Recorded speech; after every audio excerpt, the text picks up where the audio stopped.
Hola, ¿qué tal, amigos de Hablando con Datos? Bienvenidos a este nuevo episodio sobre lo que es la norma ISO 9001-2015 y los sistemas de gestión de calidad. Mi nombre es Néstor Daniel Reyes y vamos a adentrarnos a un capítulo por demás interesante. Es el capítulo 6. En este capítulo habla sobre la planeación. Recordemos que la norma está fundamentada en lo que es el ciclo de la mejora continua, ¿verdad? En el conocido círculo o ciclo de Deming.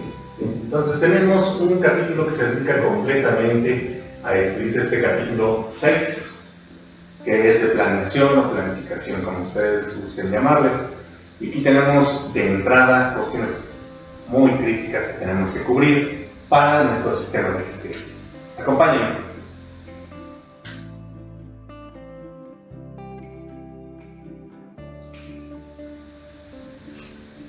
Ok, pues en 6.1, ¿qué tenemos y por qué es tan crítico? Acciones para abordar riesgos y oportunidades.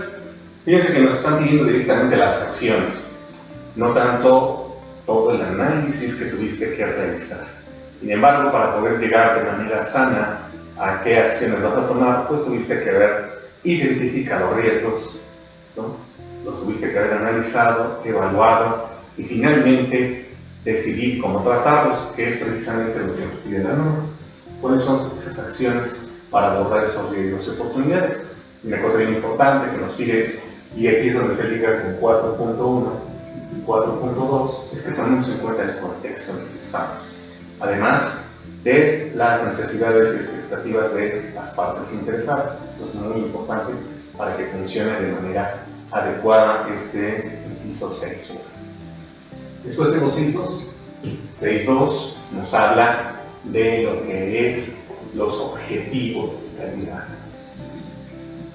Antes, cuando tuviera los objetivos era suficiente, pero ahora nos dice que esos objetivos tienen que tener sentido, tienen que ligarse con lo que es la naturaleza de la empresa.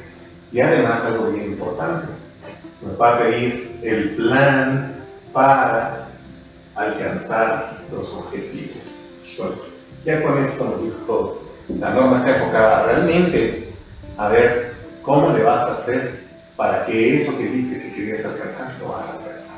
No solamente poner un número ahí a lo lejos, que se ve muy bonito, que lo ponen en la sala de juntas o en la oficina, sino que ese número tiene que representar algo que tú quieres lograr.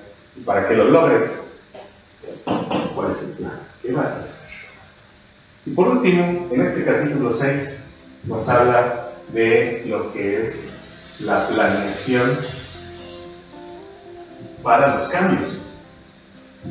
También muy importante.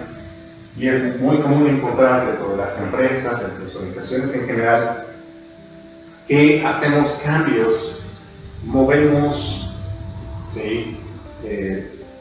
Movemos líneas de producto, movemos máquinas, cambiamos de estructura organizacional, en fin, cambiamos de proveedores, no sé, tantas cosas que hacemos y que lo hacemos sin pensarlo a veces sí lo pensamos, pero no necesariamente tenemos algo que respalde cómo lo vamos a hacer. Entonces el objetivo que tiene aquí la norma es asegurarnos que el cambio no lo estás haciendo por hacerlo, sino que lo estás haciendo de manera correcta y que vas a hacerlo paso a paso, de manera estructurada y que vas a obtener un buen resultado. ¿Ok? Entonces ven que el capítulo 6 es muy importante. O sea, cada uno de esos tres es de verdad importantísimo para quienes llevan las reglas de la organización de cumplir. En lo personal, es uno de los textos que yo más audito, porque ahí está la esencia de la norma, en este capítulo 6. En el tener bien claro cuáles son los riesgos, cuál es lo que quieres alcanzar y qué haces cuando quieres hacer cambios. ¿Ok? Bueno, espero que esto ya te sirva. Próximamente tendremos el capítulo 7. Mi nombre es Néstor Daniel Reyes. No olvides suscribirte y activar las notificaciones. Si tienes algún comentario o alguna pregunta, aquí abajito en los comentarios. Hasta la próxima. Bye.